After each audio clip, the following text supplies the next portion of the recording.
sponsored by Lake Charles Memorial Health System, covering the news for Southwest Louisiana. This is 7 News live at 5. Good afternoon, I'm Cynthia Arsenault. Some of you may have anticipated it, but it's happening now. Travel restrictions between Louisiana and Texas because of coronavirus. KPLC's Drew Marine joins us live from the Texas Welcome Center to tell us more about the restrictive order that comes from Texas officials. Yes, Cynthia, we're at the Texas state line and there's not a ton of traffic right now.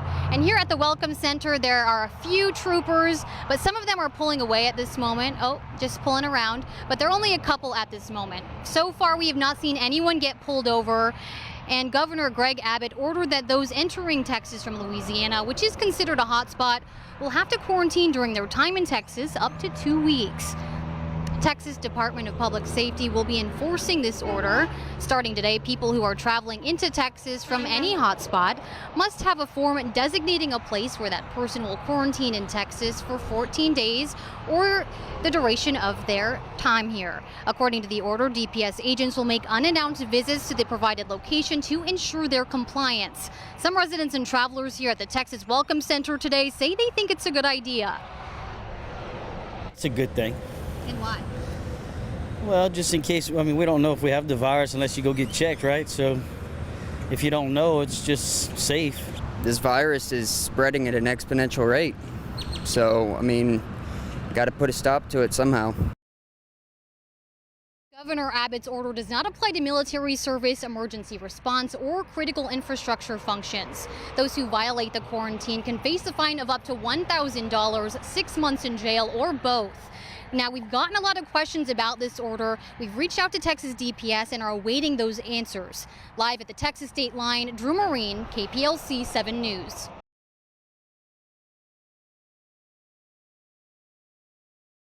Well, some drivers who had to travel today found themselves stranded along Interstate 10 westbound in Texas, which was shut down in Winnie. We have one man, Phil LeGros, who has been stuck on I-10 since 4 a.m. He joins us on the phone right now. Thank you for joining us, sir. Oh, thank you. Hello. Hello. Well, tell me what's been going on since this morning. What happened when you first got into that area and saw that water? Well, as we were approaching Beaumont, we noticed it started to rain really heavy, and the exits began to show signs of flooding. When we got into the city of Beaumont, seen a lot of stranded cars. About 5 or 6 miles past Beaumont, traffic started slowing, then came to a stop. It was about a foot under the interstate at that time, and after about 2 hours, it was about 2 foot above what it was when we stopped.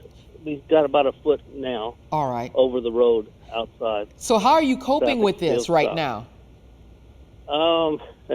Not too well. We're just glad we got a cell phone. We can contact everybody we know. And all right. Well, I hope keep some tabs on when we can pass through here, but it's not looking too well, Agnes. All right. Well, I'm going to leave you right now. I hope everything turns out for the best for you and your family. Be safe out there. The Red Cross has opened a flood shelter to help those affected. Now we want to welcome Sergeant James Anderson with the State Police here in our area. And a lot of folks are wondering, can we get to Texas? Can we get out of Texas? What's the basic news there?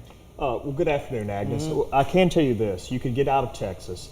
Getting back in is going to be problematic right now. Texas authorities have asked us to shut down I-10 westbound. We also have LA-12 westbound as well as US 190 westbound shut down due to flooding in Texas. Now that 190, that's around the Maryville area? Correct. Where people may have thought that might have been an alternative route? Right. It's just Southeast Texas has been inundated with water. Just can't allow that traffic back in right now. Now, this is interesting. When people were coming up to the Toomey Starks exit, that's where you were closing the road. If they got that far, what happened then? Turned around and directed back eastbound. And it's not because we don't want to allow them to go north on 109, but 109 is flooded right now, so we can't allow the traffic to proceed north. So they just have to go back from where they came from? Go back from where they came from. Now, that being said, we're advising motorists as far out as I-49 to head north. So those through motorists that need to go west into Texas, we're routing them up to I-20 right now. Okay. Anything else people need to know as we let you go here? If you need information on road conditions, say you have need to plan a route in Texas, go to drivetexas.org for road condition information. Here in Louisiana, 511la.org. All right, thank you for joining us. I know it's a busy day out there for the troopers. Yes.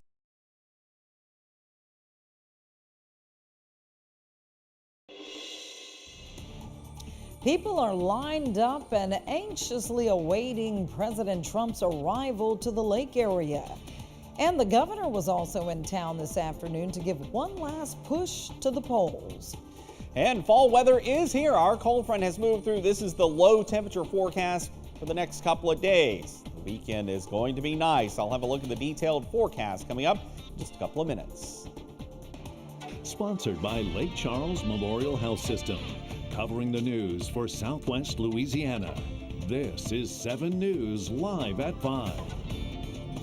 Good afternoon, I'm Cynthia Arsenault. This is a big day in Southwest Louisiana. There's nothing like a visit from the President of the United States to drum up excitement. In just a short time, Air Force One will touch down at Chennault International Airport for President Trump's campaign rally in Lake Charles. Now, people have lined up to catch a glimpse of the Commander-in-Chief, and KPLC's Robin Richardson joins us now to talk with law enforcement about the job of protecting the president on his visit. Hey, Cynthia. Yeah, people are super excited here, and several law enforcement agencies are here protecting us, making sure the building is secure. We're here at Millionaire, live at Chennault, and I'm here with Captain Robert Manuel with the Calcasieu Parish Sheriff's Office. Tell us all the preparation that's been done ahead of President Trump's visit. Well, whenever we got word that he was coming, we were pretty much prepared from the last visit that we had. I believe it was in May, and we've just pretty much duplicated that process by making this a secure environment for when he does come. And you guys didn't have a lot of notice to get things prepared, so tell us what that was like for you. It was a little bit stressful, but like I said, I think we learned so much from the last time that it made it a lot easier this time. So when you do something like this, how long are you guys working every day to try and get things lined up for the president's visit? Well, it kind of all depends. We have a lot of help. We have a lot of personnel, so we just all seem to work together for the same goal. So it's just sometimes we're a little late night, and then sometimes we're out a little early. Today's definitely going to be a long day. All right, thank you. And what's really cool is that the World Series champions from River Ridge, Louisiana, are actually on the plane with President Trump. He's coming in. We'll hopefully see them get off the plane with him, so that's pretty exciting. We'll be tracking all evening with you live here at Chennault. You guys stay in touch. Look at our Twitters, look at our KPLC Facebook pages. We'll be tracking everything for you guys. We'll send it back to you, Cynthia. All right, thanks, Robin. Now, after the president leaves Chennault, he'll be traveling by motorcade to the Civic Center, where there are big crowds waiting there as well for the rally. And that's where KPLC's Ashley Joseph joins us now. Cover him with your wings, so there is no. Yeah, guys, all those people who were once outside the Civic Center are have slowly made their way inside the building, and I'll try to keep it brief because they are in the midst of a prayer right now. Their services are just kicking off right now. But just to give you guys a little bit of insight, we've been out here all day. We've talked to people who have traveled to Lake Charles as far as Florida, as far as North Carolina, and we spoke to them about some of the key issues that they are hoping that the president addresses during his rally tonight. And we were able to speak to one gentleman by the name of Derek January, who has worked in the oil industry for over 30 years. And here was one issue that he's hoping that the president addresses tonight. He's against the oil field, pushing all kind of taxes on the oil field, lawsuits, and you know, they all moving away from here. I've been through about 5 or 6 major layoffs, and I've been lucky so far, but a lot of my friends haven't been. About the president, they never pass on anything negative. Yeah, guys, so just so you'll have an idea of just how many people have showed up for tonight's rally, the Civic Center seats roughly over 7,000 individuals, and right now there are still some seats that need to be filled, but I'm pretty sure that they will be able to reach that number before the president speaks at 7 o'clock. But we will continue to bring you live coverage coming up at 6 o'clock during our 6 o'clock half hour live here at the Civic Center. At your service, Ashley Joseph, KPLC 7 News. Okay, thanks, Ashley. And I tell you, those tickets to attend the rally tonight, they were a hot commodity. And if you haven't gotten them already, it's probably too late by now. You have to go online to donaldjtrump.com to get you a ticket. And even then, when you got your ticket, if you have a ticket, it doesn't guarantee that you'll get in, because Ashley just told you there's a limit as to how many people can be seated in the Lake Charles Civic Center. According to organizers, it's going to be on a first come, first served basis, so you had to get there really early, and that they did. As you saw, those lines were wrapping all around the building of the Lake Charles Civic Center. Also, security will be tight.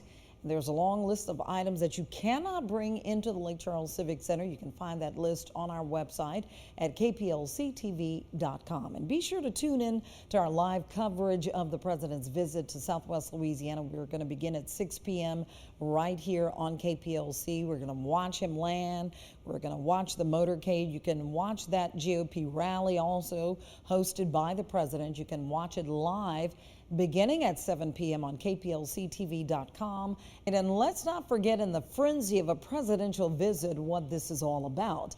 It's because of our election coming up tomorrow. Governor John Bel Edwards is here in the Lake area also making an appearance, and he visited the campus of Sewella. KPLC's Olivia Vidal is there now with a recap of his visit. Olivia, did the governor mention anything about the president coming to the area? Hey, Cynthia. Yeah, the governor was excited to be here in Southwest Louisiana, and especially here at Sewella. He, of course, welcomed President Donald Trump to the lake area, but it was what he had to say about Sewella that was especially interesting.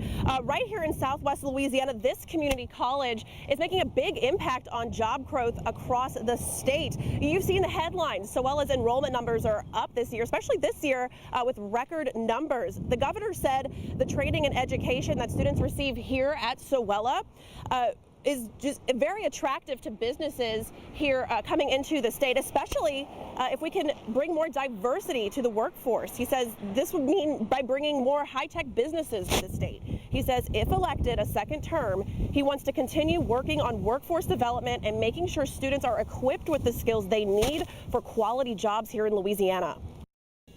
You're not going to be able to keep big businesses from investing in Louisiana because we have every other advantage there is, which is why we were precisely on the wrong road, headed in the wrong direction under my predecessor, when for 8 years we cut higher education more than any other state in the nation. We turned that around in my very first year, and it is yielding big dividends to us, and we're going to keep doing that going forward. Governor Edwards referred to a master plan moving forward, stating by year 2030, he would like to see 60% of the workforce to have a post-high school credential or a degree, which he says will transform the economy. Now, coming up at 6, hear what he had to say about the president's visit to the lake area and if it'll have an impact on tomorrow's election. At your service, Olivia Vidal, KPLC 7 News.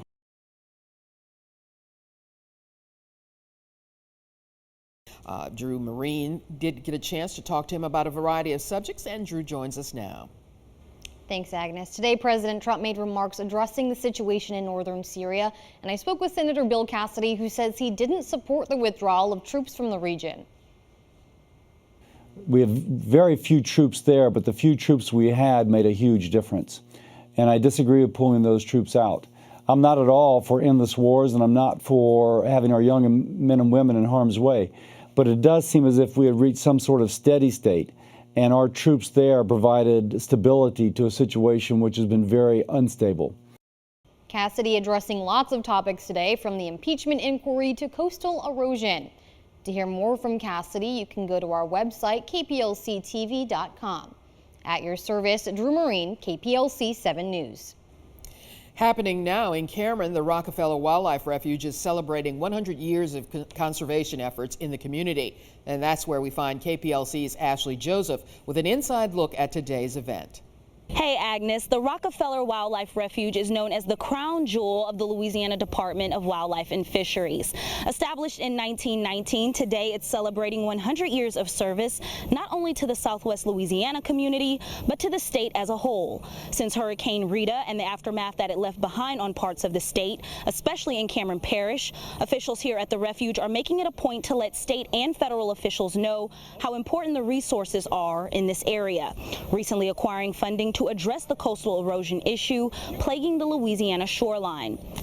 Tonight on 7 News, I'll have more on the refuge's 100-year milestone and the steps they're taking to better care for the Gulf states' wildlife for years to come. At your service in Cameron Parish, Ashley Joseph, KPLC 7 News. Thanks a lot to you, Ashley. And there you can see it was a beautiful day out there as she's out in the refuge. Meteorologist Gabrielle Espinoza is here with our first alert forecast, and a beautiful day, Gabby. Definitely. If you didn't notice, Ashley. Because we won't pay their mothers what we pay men when they go to work and do the same job. That doesn't happen wrong. in the industry. It doesn't happen in my industry. It happens in the sure. state of Louisiana. You're not running to be governor of your industry. Because I don't quit. That's one of just several heated moments at last night's governor's debate. Governor John Bel Edwards and Eddie Rispone faced off before the November 16th runoff. Both candidates answered questions on taxes, Medicare, and other issues in Louisiana. And the candidates also asked each other about their past work. And that's what the liberals do. They want to turn this, they want to do away with our economy. They want to do away with free enterprise. They want to have socialism. You're talking about some generic Democrat that's in your mind. The fact is, you're not talking about me. I am squarely in the middle of the political spectrum. This was the final time the candidates will go head-to-head before the runoff. Early voting starts this Saturday. And a new poll on the runoff by Edgewater Research says it's too close to call after polling 700 voters. Their numbers had Governor Edwards with a narrow advantage over Eddie Rispone, 50% to 46%, but 3% of voters were still undecided, and the poll has a margin of error of 3.5%. And President Trump is planning on making a return to the Bayou State to support Eddie Rispone. President Trump announced he'll travel to Monroe next Wednesday for a rally. And remember, like his visit to Lake Charles, tickets are available online, but that does not secure you a seat inside. It will be first come, first serve. A 20-year-old Lake Charles man is arrested after allegedly threatening a LaGrange High School student. Calcasieu Parish Sheriff's Office school resource officer at the school was made aware yesterday that Christopher Thomas had reportedly threatened a student that he would show up to the school for them with a gun. Thomas was found a short time later that day and is booked into the Calcasieu Correctional Center under charges of terrorizing and simple assault. Louisiana U.S. Representative Mike Johnson has announced the U.S. Army will be investing over $26 million into Fort Polk. The money will be used towards barrack renovations and replacements to critical infrastructure. Representative Johnson touts this as a win for Fort Polk and says he's grateful for the Army installing top-of-the-line facilities as a display of gratitude for the soldiers' sacrifice and service to our country. Louisiana Senator Cleo Fields has filed a number of bills for the upcoming legislative session that would mandate stricter requirements for chemical industries across the state. The move comes in response to last month's fire at the ExxonMobil refinery in North Baton Rouge. One of the bills he's proposing requires industries to notify the government within 15 minutes of an emergency. Another would require air monitoring systems to be placed on site in some facilities. The Louisiana legislative session convenes on Monday. The U.S. Supreme Court is currently hearing arguments regarding a major abortion case. The case is a Louisiana law that requires doctors performing abortions to obtain privileges from a nearby hospital. A similar law in Texas resulted in half of the state's abortion clinics closing. The debates began at 10 this morning.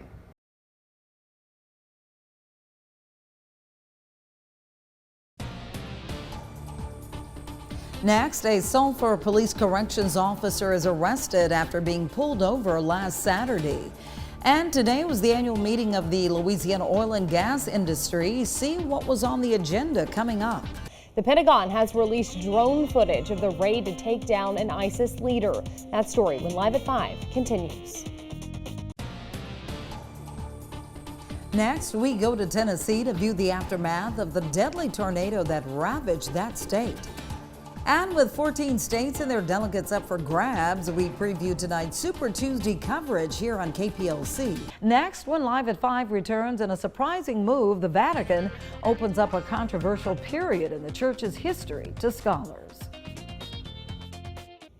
After continuing their advance in Syria, displacing more refugees, Turkey is gaining criticism from the European Union as well as a warning from President Trump. See that story next. Medicine. Now 7 Sports with Brady Raynard. Welcome out to Welsh, home of the 2017 Class 2A state champions. It's the second round of the LHSAA playoffs. Teams aiming to get back to the quarterfinal round, and we've got 10 teams in play, including these Welsh Greyhounds. We'll get to them in just a minute, but we want to send you out live to Jennings, where our Gabe McDonald has a preview for the game of the week, Church Point at Jennings. Thanks, Brady. Like the late John Witherspoon said on Friday, you live to fight another day. And after pulling off quite the upset last week against Carroll, Jennings find themselves back in the second round. Now, waiting on the other side is a familiar foe in Church Point. The Bears make their money on the ground and feature one of the top backs in the state in Rodney Dupuis, who has rushed for over 5,400 yards in his high school career. The Dogs, too, do much of the same, with sophomore Trevor Achan leading the way after finding the end zone 3 times in Jennings' first round win. Now, when it comes to this matchup in particular, recent history is on the Dogs' side, as they are 3-2 over the Bears since 2015, with their last win coming in the second round of the playoffs in 2017. They understand their offense, and we understand our offense, and yeah, they're playing really well defensively this year. We played each other a lot lately. This will be the third time in the playoffs I believe we played, and then we played in the regular season also. So you're familiar with what they do, but stopping it's one thing. And also, in addition to the game, Travis Achan is back in town and is about to get his jersey here retired in just a little bit. Now, everyone has goals heading into this season. One of DeRitter's was to be able to host a playoff game, and they can mark that one off the list as they're doing that here tonight. But one of the other goals, Coach Parmalee says, is to be able to make it back to the quarterfinal round for the first time since the 2013 season. So in just a few short hours, we'll be able to see if the Dragons can get that done. But for now, I'm going to go ahead and send it over to our Brady Raynard, who's live in Welsh for that big 2A matchup. Brady? You know, and this game over here in Welsh is a rematch of last year's Class 2A state title game, the Welsh Greyhounds and, of course, the A-Meet Warriors. And for the Hounds, bringing up the name of the Warriors is a bit of a sore subject, obviously, from that loss a year ago. But in 2019, these are two drastically different teams. The Hounds, of course, are in this spot following an upset win last week over Franklin, and A-Meet is in the midst of another strong season. The Hounds will have to grind out the clock and play great defense to win this one, and the Greyhound coaching staff is using last year as motivation. When I first took over, I put the score up from the dome. I actually have pictures of their ring that I showed the kids, and it's going to be fun. It's going to be a good atmosphere, hopefully. We're just excited that we get a chance at redemption this week.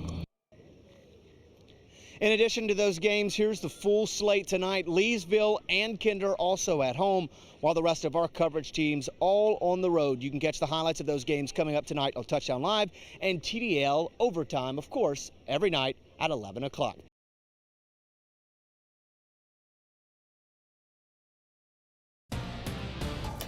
Next, we'll take you throughout Southwest Louisiana to visit the many Mardi Gras celebrations happening. And we talk with law enforcement as they tell us the safety measures in place for today's parades. And a brilliant day after clouds moved out over the past few hours as the sun returns. Find out what that will do to our temperatures and how that will stack up with that parade forecast. I'll have a look at it coming up. Sponsored by Lake Charles Memorial Health System. Covering the news for Southwest Louisiana. This is 7 News at Noon. Good afternoon and happy Mardi Gras, everyone. I'm Agnes Durowin. Lots going on all around our area, and it is happening everywhere, all sorts of things. And to get into it, we have one event that's taking place right now in famous Iowa Chicken Run. We bring you live coverage from KPLC's Robin Richardson, who's in Iowa. And Robin, what's it looking like out there? Happy Mardi Gras, you guys. Are you guys excited? We are on the float in Iowa. We are at their chicken run. We're in the parade right now. We are having a lot of fun. I'm here with Rodney Victorian, who's been a part of this for years and years. Tell us what we're doing. We're doing chicken run right now. We're going from house to house asking for donations for make gumbo and stuff, and this is one of the roosters that we release for the kids to catch. So tell us how it works. You release it and what? We release it for the kids to have fun, to run after, chase a chicken and have fun and safe fun at chasing a chicken. A lot of kids don't know what a live chicken look like, a rooster. This is a live rooster that we turn loose and let them have fun at. It's such a good time. Why do you enjoy doing this? Just to see the smiles on the kids' faces and enjoyment of everyone being safe. Do you guys enjoy Mardi Gras? Yeah! Why do you love doing it? Why do you guys love Mardi Gras? The music? Okay, we're going to play some music then. Let's play that music. Play it louder. Woo! Okay, tell us what you hope to continue to do for Mardi Gras. I would like to continue the tradition if possible and stuff, and just to see the kids grow up with Mardi Gras in their mind. All right, you guys, we're going to send it back to you. Happy Mardi Gras from Iowa! And happy Mardi Gras to the folks out there. Festivities are also getting underway right here in Lake Charles, and that's where we find KPLC's Ashley Joseph in a family-friendly area along the parade route. Ashley? Hey Agnes, yes, we are out here on Ryan Street at the Zone, which is an annual tradition during Mardi Gras put on by parish officials. I'm here standing by with some of the parish officials here with me, a lot of them actually. Turned out we have some great weather for the Mardi Gras festivities today. And standing by me is Bill Summers. Bill, tell me a little bit about the importance of the Zone. How long has this been a tradition here for Lake Charles Mardi Gras? And what can people expect when they come out here today? Well, actually, this is our 13th year. Parish officials, always graciously allow us to come out here and do this. This is for the kids and the families to come out here on a safe zone where a lot of the adult things that go on during Mardi Gras, a lot of the kids and families shouldn't be out there with. This is right on the parade route, safe zone out here. Sheriff's office doing security out there. We've got fun jumps, hot dogs, Coca-Cola products, Bayou games, you name it is out here for kids and families to come out here in a safe area to be able to enjoy Mardi Gras on this beautiful God-given day. Most definitely, and it's all free, as you guys mentioned Everything before. is free. Everything is free, and that's always a good thing, right? When you're free is best sometimes. And also making sure that we have the perfect weather. But also, Mr. Guillory, you're the president of the police jury. Also, congratulations to you.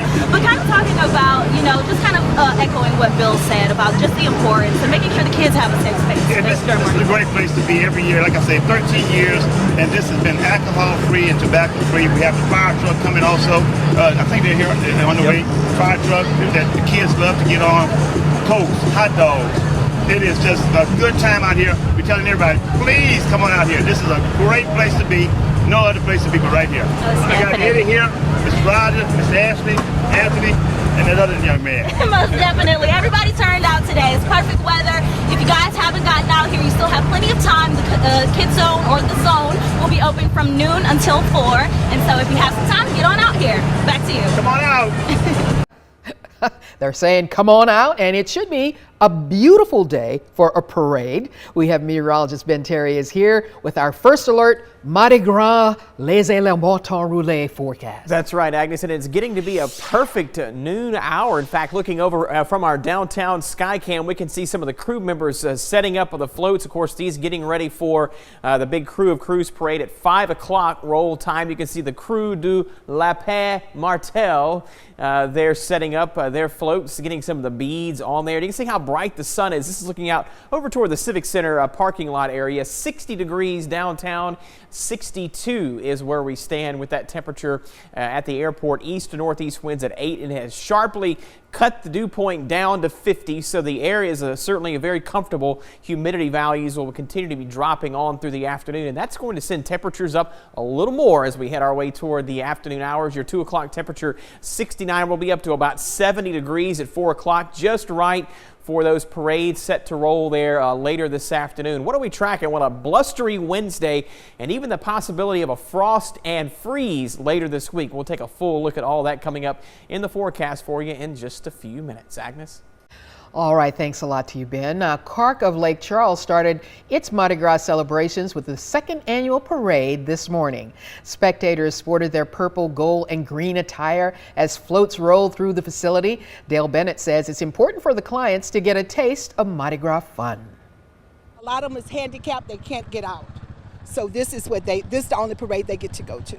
I love my clients, I love my job, and this is what I look forward to every year. Carc will continue its Mardi Gras festivities with Zydeco music along with Boudin and King Cake to follow later this afternoon.